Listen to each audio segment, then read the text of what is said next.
empleyado sa City Hall kay gipa-adto pa-proceed sa Gaston Park dito magtapok kay i-evaluate pa sa OBO ang structure sa building kung angay babalikan kay base na yung mga aftershocks. So nagto sa Gaston Park ang mga empleyado for safety purposes.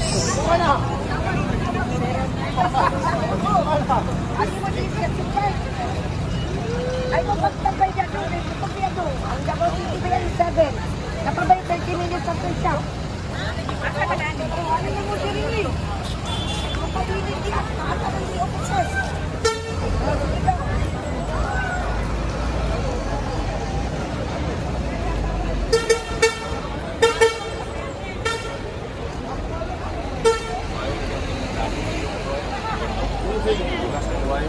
Coverage sa coverage. Sakto tayo. Ha? Sakto tayo. Sir na sir. Coverage sir. Mbot sa may advisory ini, balik ko ba tao? Papauli na kay. Pauli na tao. At dili baya basta-basta, Cebu baya o unsa ba to? Davao mo nang ligo. Davao pod. Last week Cebu baya, di ba? Hindi na balik, pero na sa ulo, pero sa opisina. Oo lagi.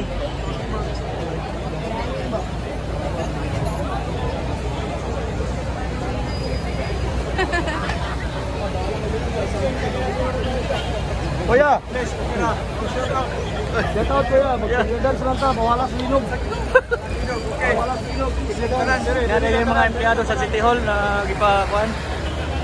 Evacuate pa kay makulat pa advisory kung kabalik pa ba. So Happy na karon, happy. Guys, last law. let's pray.